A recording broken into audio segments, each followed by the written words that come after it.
할렐루야. 오늘 저는 하나님이 주고 싶은 것, 이런 제목으로 말씀을 나누겠습니다. 우리가 하나님께 나아갈 때 원하는 것이 많이 있죠. 그렇죠? 예, 우리는 하나님께 원하는 게 참 많습니다. 그러면 하나님도 우리에게 원하시는 게 있을까요? 당연히 있죠. 하나님도 우리에게 원하시는 게 있습니다. 예, 우리가 하나님이 우리에게 원하는데 뭔지 관심이 없다면 그건 하나님이 서운해하실 것입니다. 하나님이 원하시는 게 뭘까요? 우리가 가진 돈일까요? 만약에 우리의 돈을 원하셨다면 하나님이 그냥 가져가시면 됩니다. 예, 우리에게 달라 그럴 필요가 없죠. 하나님이 주셨던 거니까 다시 회수해 가면 그만이죠. 하나님이 우리에게 원하는 게 어떤 능력일까요? 우리가 갖고 있는 어떤 재능, 능력 이런 걸까요? 하나님은 우리의 능력이 필요하시지 않습니다. 하나님이 우리에게 원하시는 것은 마음입니다. 하나님은 그걸 원하십니다. 하나님이 우리에게서 얻으실 수 있는 것 중에 유일하게 가치 있는 것이 바로 우리의 마음입니다. 왜 그럴까요? 마음은 강제로 뺏을 수가 없기 때문입니다. 예, 마음만큼은 어떻게 강제로 가져갈 수가 없다는 거예요. 강제와 강압 이런 것이 우리의 육신의 생명도 빼앗을 수 있죠. 또 우리가 가진 재산, 명예 모든 걸 다 뺏어갈 수 있어요. 그러나 못 가져가는 게 우리의 마음입니다. 마음은 강제로 뺏을 수가 없어요. 예. 여러분, 우리가 어떤 사람의 마음을 얻고 싶어서 떼쓰고 졸르고 막 강제적으로 위협한다고 해서 그 사람 마음을 가질 수 있습니까? 못 가집니다. 그 사람을 억지로 끌어다가 내 앞에 갖다 놓을 수는 있어요. 그러나 마음까지는 못 가집니다. 그래서 하나님은 우리가 마음을 드릴 때 그것을 가장 기쁘게 받으시는 것입니다. 다윗이 하나님을 위해서 집을 짓기를 원했습니다. 하나님의 성전을 아주 웅장하게 지어서 봉헌하고 싶었어요. 귀한 마음이죠. 그래서 하나님께 물었더니 하나님이 그것을 허락하시지 않았습니다. 너가 너무 많은 피를 흘렸기 때문에 내가 너를 통해서는 성전을 받을 수 없다. 그래서 내가 너의 아들을 통해서 그것을 받으리라. 이제 그렇게 말씀하시죠. 다윗의 소원을 거절하셨어요. 그러나 다윗의 마음은 기쁘게 받아주셨습니다. 예. 열왕기상 8장 17, 18절. 내 아버지 다윗이 이스라엘의 하나님 여호와의 이름을 위하여 성전을 건축할 마음이 있었더니 여호와께서 내 아버지 다윗에게 이르시되 내가 내 이름을 위하여 성전을 건축할 마음이 있으니 이 마음이 내게 있는 것이 좋도다. 하나님은 거절하심에도 불구하고 다윗의 마음은 아주 기쁘게 받으셨습니다. 그래서 하나님이 다윗에게 어떤 축복을 주셨습니까? 내가 너를 위해 집을 지으리라. 그래서 너로부터 나는 내 자손의 이스라엘의 왕위가 끊어지지 않게 하리라. 엄청난 축복을 주셨죠. 그러니까 다윗은 마음을 드렸는데 하나님은 그 보답으로 엄청난 복을 내려주셨습니다. 가난한 과부가 2렙돈을 연복궤에 넣습니다. 적은 금액이지만 예수님 보시고 가장 많이 넣었다고 말씀하셨습니다. 금액으로는 적은데요, 가장 많이 넣었다는 거. 왜 그랬습니까? 이 과부의 마음을 크게 받으셨기 때문입니다. 이게 하나님의 기준입니다. 베드로가 주님을 3번 부인했어요. 정말 수제자로서는 이제 못할 짓을 한 거죠. 그럼에도 불구하고 긍휼을 얻은 것은 그가 예수님을 진정으로 따르기를 원했기 때문입니다. 그러니까 상황에 무릎 꿇어서 예수님을 부인했지만, 그러나 베드로의 마음은 예수님을 진정으로 따르기를 원했거든요. 그래서 심히 통곡을 한 거예요. 자기가 원하는 대로 못하니까 너무 마음이 힘든 거예요. 예수님이 그걸 아셨기 때문에 긍휼을 베풀어 주신 겁니다. 로마서 7장에 그런 말씀 있잖아요. 내가 원하는 것은 하지 아니하고 내가 미워하는 그것을 함이라. 이게 여러분 우리의 현 주소입니다. 그러나 그래도 하나님이 우리를 불쌍히 여기신 것은 우리가 원하기 때문에, 우리의 마음이 하나님을 향해 있기 때문에 우리가 원하는 것을 못하고 원치 않는, 미워하는 것을 행해도 하나님이 불쌍히 여기시는 것입니다. 그래서 하나님이 제일 중요하게 보시는 게 우리의 마음. 그러니까 우리도 우리 스스로의 마음을 정확하게 볼 수 있어야 됩니다. 시편 103편 13, 14절. 아버지가 자식을 긍휼히 여김같이 여호와께서는 자기를 경외하는 자를 긍휼히 여기시나니 이는 그가 우리의 처지를 아시며 우리가 단지 먼지뿐임을 기억하심이로다.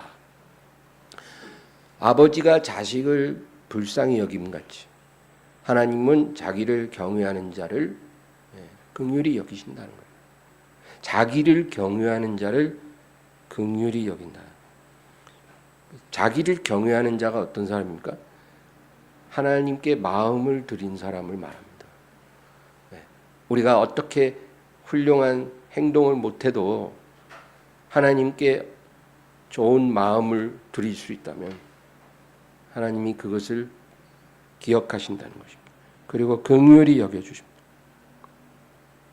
그리고 우리가 하나님을 바르게 섬길 수 있는 은혜를 부어주시는 것입니다. 안 되는 것 되도록 도와주십니다. 못하는 거 할 수 있게 해주십니다. 우리가 하나님께 마음을 지키고 있으면 하나님이 우리에게 필요한 은혜를 부어주시는 것입니다.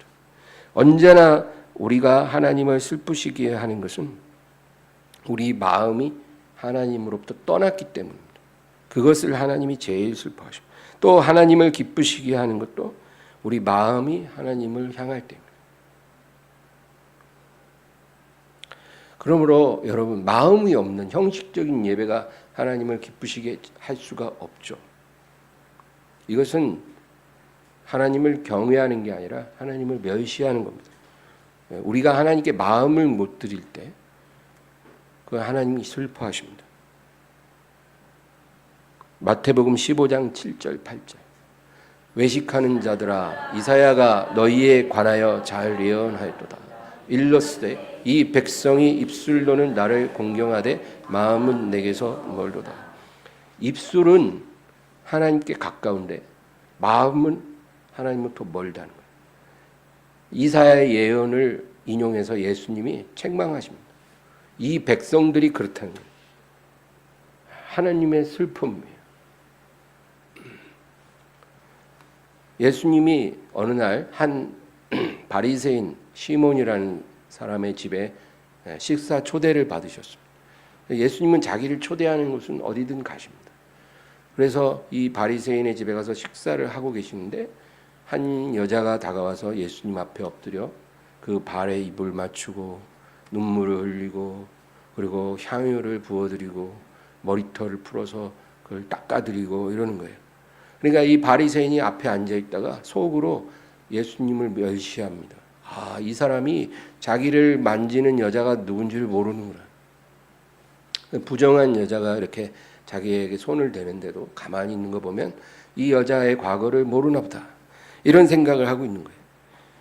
예수님이 이 시몬에게 말을 합니다. 누가복음 7장 44에서 47.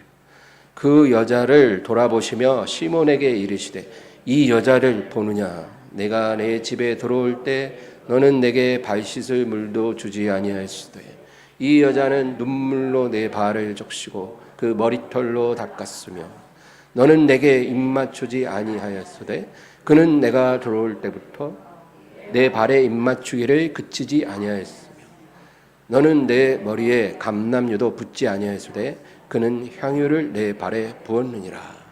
이러므로 내가 내게 말하노니 그의 많은 죄가 사하여졌도다. 이는 그의 사랑함이 많음이라. 사함을 받은 일이 적은 자는 적게 사랑하느니라. 지금 예수님이요, 이 바리새인 시몬과 이 죄인 여자를 비교하십니다. 근데 지금 예수님이 말씀하는 이 포인트는 겉으로 드러난 어떤 행동이 아닙니다. 너는 내게 발 씻을 물도 주지 않았지만 이 여자는 눈물로 내 발을 씻었고, 너는 내 볼에 입 맞추지도 않았지만 이 여자는 내 발등에 입 맞추기를 그치지 않았고, 너는 아주 값싼 감람유도 내 머리에 부어주지 않았지만 이 여자는 값비싼 향유를 내 발에 부었다. 이런 겉으로 드러난 행위를 말하는 것 같지만 사실 예수님이 말하는 포인트는 마음의 문제라는 거예요. 마음. 너의 마음과 이 여자의 마음이 다르다는 거예요. 네가 나를 이렇게 대하는 것은 네 마음이 그렇기 때문이라는 거죠. 예수님 그 얘기를 하는 거예요. 너의 행동은 너의 마음을 말해준다는 거예요. 우리가 어떻게 하면 하나님을 기쁘시게 할까요? 간단하죠. 하나님을 기쁘시게 하는 건 우리의 마음을 드리면 돼요. 얼마나 간단합니까? 그럼 마음을 어떻게 드릴까요? 하나님께 내 마음을 어떻게 드려야 합니까? 여러분 누구한테 배울 필요 없어요. 그냥 우리가 한 30초만 눈 감고 묵상하면 우리는 답을 알 수 있어요. 우리가 방법을 몰라서 마음을 못 드리는 게 아니고 의지가 없어서 드리지 않는 것입니다. 우리가 하나님 앞에 마음을 드릴 의지가 없어요. 그래서 드리지 않는 거지 방법을 모르는 게 아닙니다. 하나님은 우리가 이 세상에서 부자로 이렇게 잘 부유하게 살기를 원하실까요? 아니면 가난하기를 원하실까요? 이러면 대부분 사람들은 당연히 우리가 부유하게 살기를 원하시겠죠. 그렇게 대답을 하겠지만 그러나 정답은 뭘까요? 하나님은 그것에는 별 관심이 없다는 거예요. 하나님은 우리가 부자로 살든 가난하게 살든 그것에 관심 있는 게 아니라 우리가 하나님께 마음을 드릴 때 우리가 가진 재물이 우리에게 도움이 되는지 방해가 되는지에 관심이 있어요. 우리가 가진 재물, 우리가 가진 명예, 우리가 가진 모든 것이 하나님께 우리 마음을 드릴 때 도움이 되면 그걸 더 주실 겁니다. 근데 만약에 그게 걸림돌이 되고 방해가 되면 그냥 가져가실 거예요. 주셨던 것도 가져가실 겁니다. 그래서 성경에 있는 자는 더 받아 풍족하게 되고 없는 자는 있는 것까지 빼앗기리라 그랬잖아요. 그거예요. 돈 자체가 좋고 나쁜 게 아니에요. 돈이 하나님을 섬기고 사랑하고 우리 마음을 하나님께 드리는데 유익하고 도움이 되면 있는 자에게 더 주실 거예요. 하나님은 그런 거 아까워하지 않아요. 그러나 우리가 하나님을 섬기고 사랑함에 그게 방해가 되면 주신 것도 다 걷어가실 거예요. 방해가 되니까. 방해가 안 되도록 회수합니다. 그러니까 살 정도, 숨 쉬고 살 정도만 주실 거예요. 그래도 하나님께 우리 마음을 드릴까 말까니까요.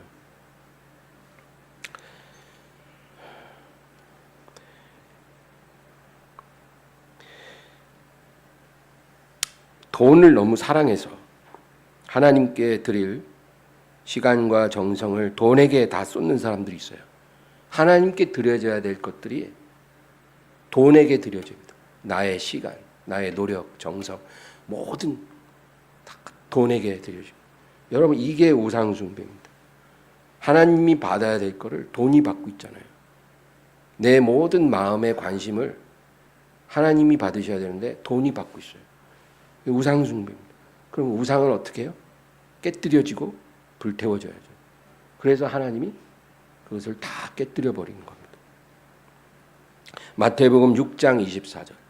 한 사람이 두 주인을 섬기지 못할 것이니 혹 이를 미워하고 저를 사랑하거나 혹 이를 중히 여기고 저를 경히 여김이라. 너희가 하나님과 재물을 겸하여 섬기지 못하느니라. 하나님과 재물을 두 주인을 동시에 섬긴 건 불가능하다는 거예요. 하나님과 재물을 둘 다 사랑할 수 없다는 겁니다. 하나님은 우리의 사랑의 대상이죠. 섬김의 대상입니다.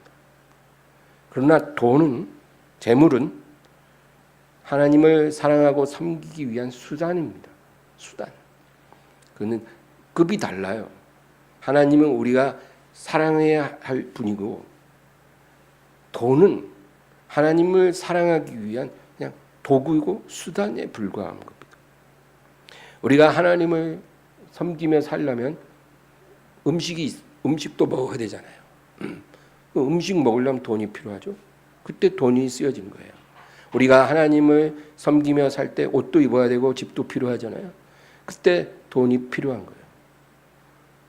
그런데 그 수단에 불과한 돈이 하나님 자리에 있으면 하나님이 가만두시겠습니까? 디모데전서 6장 8절. 우리가 먹을 것과 입을 것이 있은즉 족한 줄로 알 것이니라. 하나님이 우리에게 먹을 것, 입을 것 주셨으면 족한 줄 알고 감사하면서, 그리고 하나님께 우리의 마음을 향해야 돼요. 그렇게 사는 게 하나님 자녀의 도리입니다. 하나님은 우리가 부자가 되고 싶은 그 욕망을 채워줄 의무가 없으세요. 왜 그런 우리의 욕망을 하나님이 채워줘야 합니까? 하나님은 이미 우리에게 가장 귀한 것을 주셨습니다. 그 아들을 주심으로 우리에게 영생을 주셨잖아요. 그것보다 더 귀한 게 어디 있습니까, 여러분? 이미 최고의 선물을 주셨어요. 그리고 우리가 하나님께 그 보답으로 드릴 것은 우리의 마음입니다. 하나님이 요구하는 건 우리의 마음이에요. 내가 너에게 그렇게 귀한 것을 주었음을 너가 정말 깨닫고 믿는다면 너의 마음을 내가 요구하는 게 과한 것이냐? 과하시지 않죠. 우리가 마음 드린 게 이렇게 어렵습니까? 근데 우리는 너무 어려워해요. 마음을 못 드려요. 드릴 마음이 없어요. 의지가 없어요. 그리고 하나님께 자꾸 다른 걸 더 달라 그래요. 돈도 좀 더 주시고, 부족해요. 더 분발하세요. 하나님 사랑이 미약합니다. 나는 아직 배가 고파요. 그런 식이에요. 하나님이 우리에게 받기를 원하시는 것이 우리의 마음이죠. 그러면 이제 오늘의 주제는 뭐냐면, 하나님이 우리에게 주고 싶은 게 뭘까? 이제 이거예요. 하나님이 우리에게 주고 싶은 것 두 가지로 말씀을 할 수 있습니다. 누가복음 4장 18, 19절. 주의 성령이 내게 임하셨으니 이는 가난한 자에게 복음을 전하게 하시려고 내게 기름을 부으시고 나를 보내사 포로된 자에게 자유를, 눈먼 자에게 다시 보게 함을 전파하며 눌린 자를 자유롭게 하고 주의 은혜의 해를 전파하게 하려 하심이라 하였더라. 예수님이 이 세상에 오신 이유를 세 가지로 이제 주님이 말씀하셔. 이사야의 예언을 인용해서. 그게 뭐냐면, 첫째는 포로된 자에게 자유를 주기 원한다. 포로에게 자유처럼 귀한 게 없죠. 그 다음에 눈먼 자에게 다시 보게 하고 눌린 자를 자유롭게 하는 것. 이 세 가지예요. 그러니까 한마디로 말하면 우리에게 자유를 주고 싶으신 거예요. 자유. 예수님이 이 세상에 오시고 또 고난받으시고 십자가에 죽으시고 다시 살아나신 목적은 우리에게 자유를 주기를 원하신 거예요. 어떤 사람들은 난 자유로운데. 물론 여러분, 우리가 북한 같은 나라에 태어나지 않고 남한에 태어난 건 너무나 감사한 일이에요. 그러나 어떤 정치 체제, 경제 시스템, 어떤 사회적인 그런 체제가 우월하다고 해서 우리가 모든 면에서 자유롭다고 말할 수는 없어요. 오히려 이런 자본주의 사회에서는 자유로워 보이지만 노예가 된 사람들이 더 많습니다. 물질의 노예예요. 성공의 노예예요. 일평생 그 노예 생활을 못 벗어나요. 그래서 계속 신기루를 따라갑니다. 그래서 그것을 얻기 위해 많은 사람 해치기도 하고 미워하고 시기하고 다투고 그러고 살고 있잖아요. 우리가 자유롭지 않다는 것입니다. 그래서 우리에게 자유를 주기를 원하신 거예요. 갈라디아서 5장 1절. 그리스도께서 우리를 자유롭게 하려고 자유를 주셨으니 그러므로 굳건하게 서서 다시는 종의 멍에를 매지 말라. 자유를 주기를 원하십니다. 사람들은 돈이 많으면, 아주 돈이 많아지면 내가 자유를 얻을 거라고 생각합니다. 지금 내가 허덕허덕 사는 이유가 돈이 없어서 그러는 거예요. 돈이 없으니까 내가 막 직장도 싫은데 다녀야 되고 하기 싫은 일도 해야 되고 늘 그것 때문에 고민하고 염려하니까 뭐 하고 싶은 것도 못 하고. 근데 돈만 많아지면 진짜 떵떵거리고 살고 진짜 사람들한테 아쉬운 거 없이 자유롭게 살 수 있을 거다. 그렇게 생각합니다. 그러나 여러분, 돈이 많아도요, 돈의 노예로 살아가는 사람들이 대부분이에요. 안 그럴 것 같죠? 그렇습니다. 돈 많은 사람들은 우리보다 돈을 잘 쓰죠. 우리는 돈 10만 원 쓸 때도 고민하고 쓰지만 돈 많은 사람은 100만 원도 쉽게 쓰잖아요. 저렇게 돈이 많으면 나도 저렇게 자유로울 수 있을 텐데. 어디 가서 가격 안 보고 물건도 살 텐데. 뭐 이런 생각 들잖아요. 그래서 여러분, 자유로워 보이지만 그렇지 않아요. 그 사람들은 100만 원은 쉽게 쓰지만 수억 원, 수십억 원 이해관계가 있으면은 아주 무섭게 변합니다. 돈 쓴 기준이 다른 것뿐이지 돈에서 자유로운 게 아니에요. 더 심각한 돈의 노예입니다. 돈 때문에 사람 쉽게 미워하고 쉽게 죽이고 그래요. 미워하는 게 살인이라고 했잖아요.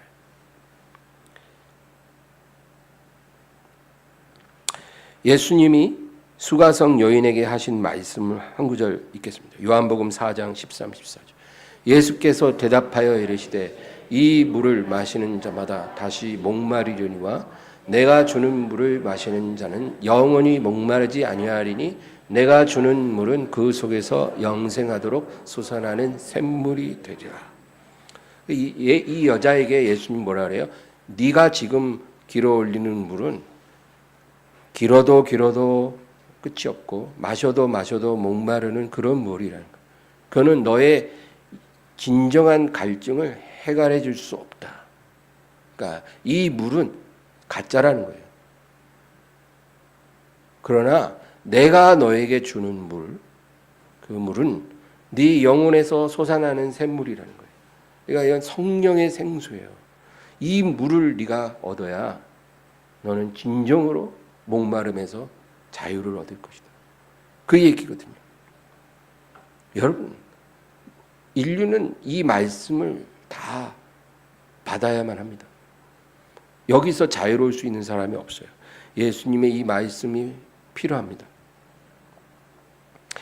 두 번째, 하나님이 우리에게 주고 싶은 건 사랑입니다. 오늘 본문 로마서 8장 33, 34. 누가 능히 하나님께서 택하신 자들을 고발하리요. 의롭다 하신 이는 하나님이시니 누가 정죄하리요. 죽으실 뿐 아니라 다시 살아나신 이는 그리스도 예수시니 그는 하나님 우편에 계신 자요 우리를 위하여 간구하시는 자시니라. 누가 능히 하나님이 택하신 자를 고발할 수 있겠는가? 누가 하나님이 택한 자를 정죄할 수 있는가? 그렇게 반문합니다. 여러분, 하나님 앞에서 회개하고 예수를 믿은 사람은요, 모든 고발과 정죄로부터 보호받습니다. 믿으십니까? 우리가 아주 과거에 정말 죄된 삶을 살았다면, 물론 세상은 계속 우리를 손가락질 할 수 있죠.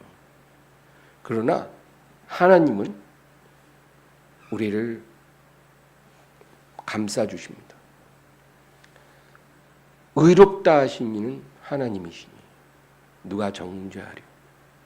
하나님이 재판장이시거든요. 가장 높은, 대법원보다 높은 재판장이에요. 우주의 통치자이십니다. 그러니까 하나님이 의롭다 하면 그냥 의로운 거거든요. 하나님이 의롭다 한 거예요. 왜? 예수님을 믿었다는 것. 예수님을 믿는 자를 의롭다 여기시다 하나님이 선언하셨기 때문에 의롭다는 거예요. 그러니까 하나님이 의롭다고 했으면 누가 고발하고 정죄하겠냐? 그럴 수 없다.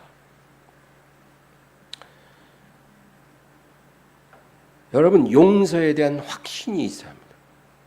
내 죄를 사함받았다. 이런 확신. 이 확신이 있어야 우리가 하나님 나라에 들어갈 수 있는 거예요. 용서에 대한 확신은 하나님 나라에 들어가는 현관문입니다. 현관문. 현관문을 통해서 집으로 들어가는 거거든요. 그 용서에 대한 확신이 그거예요. 어떤 사람은 아무리 회개해도 용서에 대한 확신이 들어오지 않는다는 사람이 있어요. 마음이 그래도 여전히 무겁다는 거예요. 괴롭다는 거예요. 그거는 하나님이 용서하지 않아서가 아니라 내가 용서하지 않은 거예요. 내가. 하나님의 용서를 못 받은 게 아니라 내가 나한테 용서를 못 받은 거예요. 그러지 마세요. 하나님이 용서했는데 왜 내가 용서를 못합니까? 용서해야 합니다. 물론 슬픈 마음이 있지만 용서해야 합니다. 용서는 느낌으로 우리가 알 수 있는 게 아니고 믿음으로 우리가 그 용서를 받아들여야 합니다. 내 마음은 아직 여전히 무겁고 슬퍼도 그 느낌이 용서를 증언해 주는 게 아니고 믿음입니다. 믿음. 하나님의 말씀을 믿음으로 그 용서를 받는 거예요. 그 다음 35, 36. 누가 우리를 그리스도의 사랑에서 끊으리요? 환난이나 곤고나 박해나 기근이나 적신이나 위험이나 칼이랴. 기록된 바 우리가 종일 주를 위하여 죽임을 당하게 되며 도사라의 양같이 여김을 받았나이다 함과 같으니라. 여기서 우리가 정말 원하지 않는 것들, 우리가 피해가고 싶은 것 7가지를 나열하고 있습니다. 환난이나 곤고나 박해나 기근이나 적신이나, 적신은 헐벗는 거예요. 옷이 없어서 헐벗는 거. 위험이나 칼. 이 7가지는 우리 인생에서 피해가고 싶은 거죠. 누가 이런 걸 원합니까? 그런데 우리가 이런 상황에 처해일지라도 그리스도의 사랑에서 끊어지지 않는다. 그렇게 말씀합니다.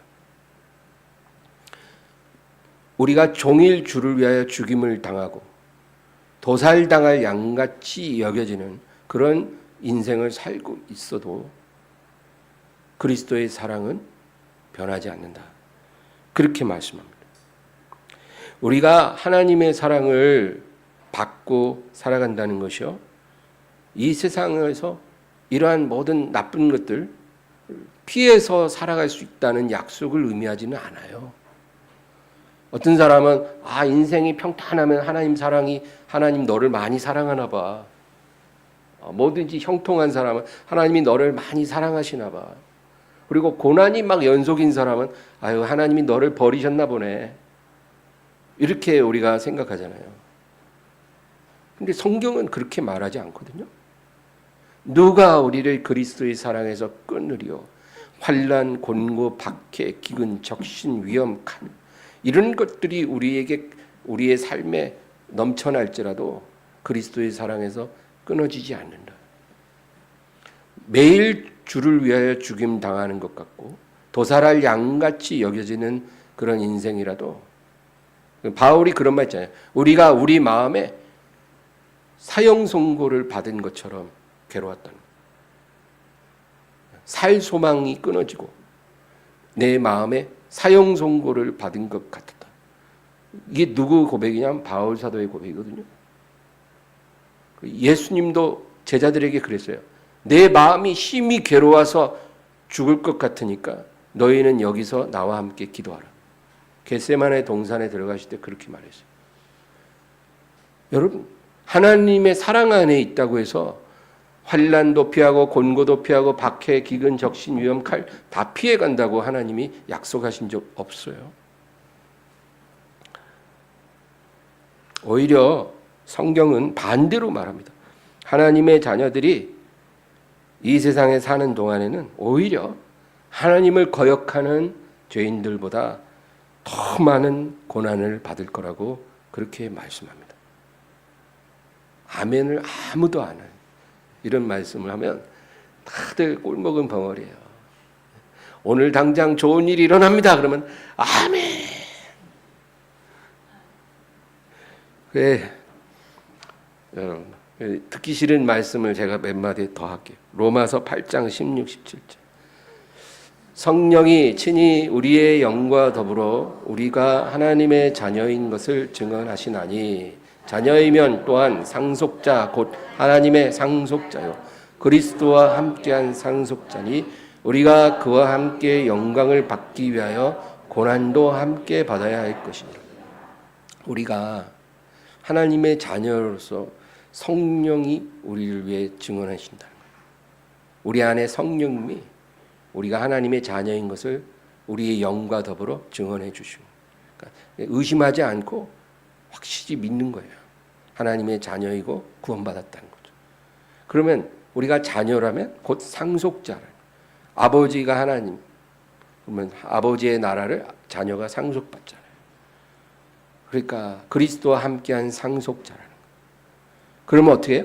우리가 그와 함께 영광을 받기 위해, 그 나라를 물려받기 위해 고난도 함께 받아야 할 것이라.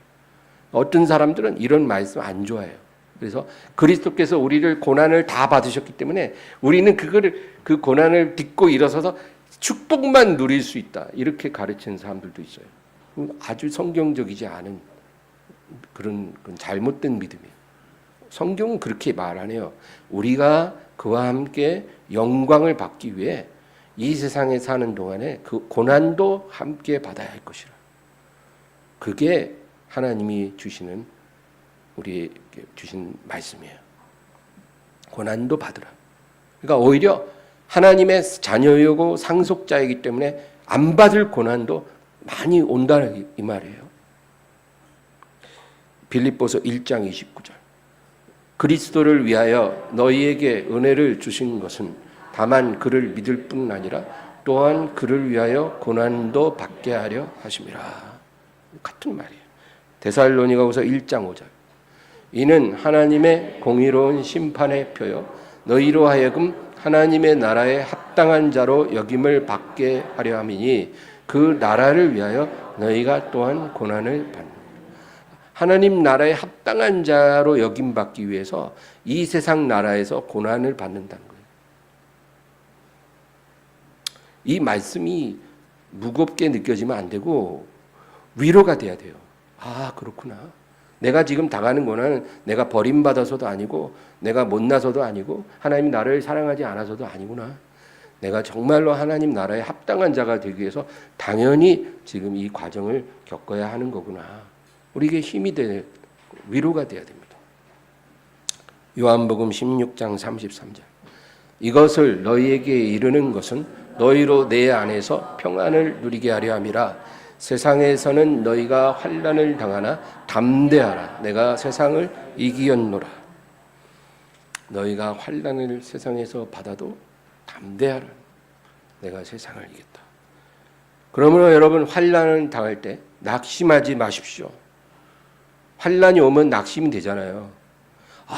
내 인생은 왜 이럴까? 왜 되는 게 없냐? 낙심하지 말라는, 의기소침하지 말고 주눅들지 말고 스스로 실패자라고 자책하지 말. 환란이 계속된다고 실패하는 거 아닙니다. 자책하지 말. 세상을 이기신 예수 그리스도를 찬양하시기 바랍니다. 세상에서는 너희가 환란을 당하나 담대하라. 내가 세상을 이겼다. 그러니까 우리가 예수님 안에 있으면 우린 세상을 이긴 자입니다.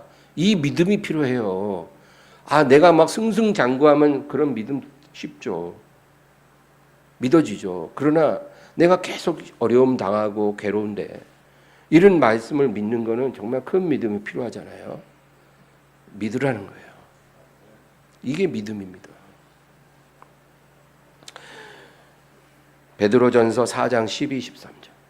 사랑하는 자들아 너희를 연단하려고 오는 불시험을 이상한 일 당하는 것 같이 이상히 여기지 말고 오히려 너희가 그리스도의 고난에 참여하는 것으로 즐거워하라. 이는 그의 영광을 나타내실 때에 너희로 즐거워하고 기뻐하게 하려 함이라.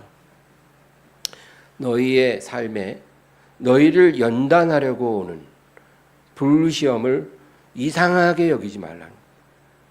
내가 하나님 잘 믿고 주일날마다 교회도 가는데 이런 일이 왜 생기는 거야?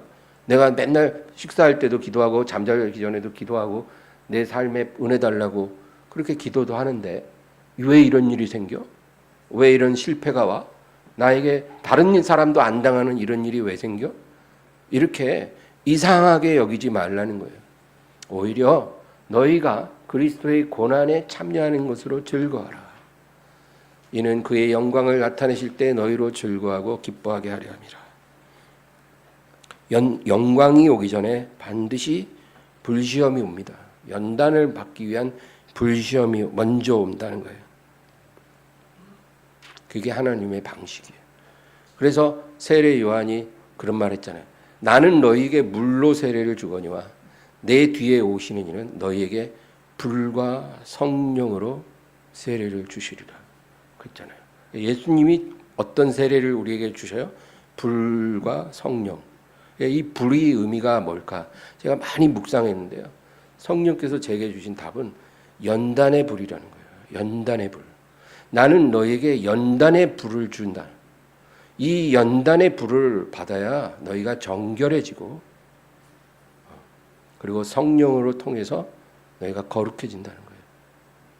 그래야 내 나라에 들어오기 합당한 자로 준비된다는 거예요. 여러분, 우리 예수님 믿으면 연단의 불 세례도 받고 성령 세례도 받고 축복도 받는 거예요. 그게 우리에게 참된 복입니다. 우리가 마음이 여전히 오염되고 더럽고 거짓되고 가증하고 탐욕적이고 이런 그대로의 마음을 갖고 있으면서 그냥 하나님이 주시는 축복만 바란다면 그게 과연 우리에게 복이 될까요? 그건 하나님이 원하시는 방식이 아닙니다. 여러분이 정말 누군가 사랑하는 사람을 여러분 집에 초대를 해서 잠시 머물게 한다 하면 그 사람 부르기 전에 뭐부터 해요? 청소부터 하잖아요. 청소부터 깨끗이 해놓고 그리고 하나님도 불로 깨끗하게 하십니다. 우리에게 축복 넣어주기 전에 불로 깨끗함을 주시는 거예요. 로마서 8장 본문 37절. 그러나 이 모든 일에 우리를 사랑하시는 이로 말미암아 우리가 넉넉히 이기느니라. 아멘. 환난이나 곤고나 기근이나 핍박이나 적신이나 위협이나 칼 이런 모든 상황이 우리에게 있어도 우리를 사랑하시는 이로 말미암아 우리가 넉넉히 이긴다. 근데 여러분 우리 한글 성경은 이렇게 되어 있는데요. 영어 성경 NIV라든지 RSV라든지 킹 제임스 버전이라든지 이런 영어 성경을 보면 아주 번역을 좀 다르게 해놨어요. 우리가 넉넉히 이기느니라 이 부분을 어떻게 되냐면 We are more than conquerors. 그러니까 우리는 정복자들보다 나은 자라. 그러니까 우리가 넉넉히 이긴다는 이 표현을 우리는 정복자들보다 나은 자라. 그렇게 영어 성경에 나옵니다. 이 바로 전 구절에 우리가 주님을 위해 죽임을 당하게 되고 도살할 양같이 여김을 받는다 그랬잖아요. 그러니까 하늘나라에 들어가기 전에 그런 불시험을 우리가 받았는데 믿음으로 그거를 우리가 받고 이겨냈는데 우리 하나님께서 우리에게 뭐라고 하시면 이 세상을 차지한 정복자들보다 나은 자라는 거예요. 하나님 보실 때 그런 거예요. 이런 이 세상에서의 모든 불시험을 이겨낸 사람은 정복자들보다도 더 위대하다는 거예요. 그러니까 하나님 나라를 다스릴 수 있게 되는 거예요. 놀랍죠? 하나님이 보시는 관점이 그래요. 이 세상의 정복자들보다 믿음으로 환난을 견뎌낸 성도들이 더 나은 자라. 예수님과 함께 영광을 얻기 위해 고난도 함께하는 자들.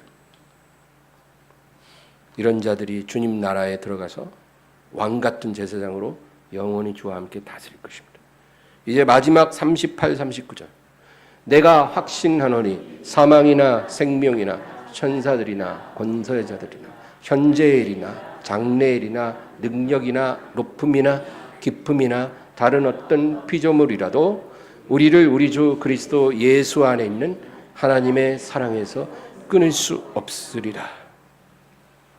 여기 보면 이 세상에 살아가는 인생들이 다 두려워하는 10가지 권세를 나열하고 있어요. 하나님을 제외하고 인생들이 가장 두려워하는 10가지 권세들이에요. 이게 사망, 생명, 천사, 권세자들, 현재일, 장래일, 능력, 높음, 깊음, 다른 어떤 피조물. 이 어떤 권세가 있을지라도 우리를 우리 주 그리스도 예수 안에 있는 하나님의 사랑에서 끊을 수 없으리라. 아멘. 하나님은 이 사랑을 이미 우리에게 주셨습니다. 이미 우리는 그 사랑 안에 있습니다. 믿습니까? 예수님을 진실되게 믿는 사람은 이미 이 사랑을 받은 거예요. 근데 문제는 우리가 이런 사랑 안에 있다는 것을 우리가 깨닫지를 못하고 있다는 거예요. 그러니까 낙심하죠. 그러니까 실망하죠. 그러니까 외로워하고 괴로워하고 두려워하는 거예요. 하나님은 우리가 이 큰 사랑을 받고 있다는 것을 알기를 원하십니다. 오늘 하나님이 우리에게 정말 주려고 주신 것이 뭐예요? 자유를 주셨죠. 그리고 사랑을 주셨습니다. 어떤 권세도 이 사랑을 끊을 수 없다. 그리스도 예수 안에 있는 하나님의 사랑에서 우리를 끊어낼 수 없습니다. 그 어떤 권세도 끊을 수가 없다는 거예요. 그러니까 여러분 담대하십시오. 그리고 하나님께 달려가십시오. 눈앞에 보이는 상황 때문에 절망하거나 의기소침하지 말고 믿음으로 달려가십시오. 모든 게 형통하고 승승장구하면 누가 하나님을 바라보기 어려워하겠습니까? 누가 감사하는 게 힘들겠습니까? 그러나 그 반대의 상황 속에서 하나님을 향해 달려가는 사람이 하나님이 정말 기뻐하는 사람이고 이 세상 정복자들보다 나은 자라. We are more than conquerors. 그렇게 말씀하시는 거다. 오늘 이 말씀을 기억하시고 승리하시기를 주의 이름으로 축원합니다. 하나님 아버지, 주님께 영광 돌립니다. 주님을 찬양합니다. 도와주시고 우리 안에 성령의 불을 주시고 연단의 불을 통해 우리가 정결하게 돼서 우리 하나님이 기뻐하시는 거룩한 그릇으로 거듭나게 하자. 우리 주님께 영광 돌리게 하옵소서. 오 하나님 아버지, 지금의 모든 시련은 반드시 지나가고 괴로움도 지나가고 우리가 더 온전한 사람으로 세워질 것을 바라보고 믿습니다. 주님께 영광 돌리며 예수님의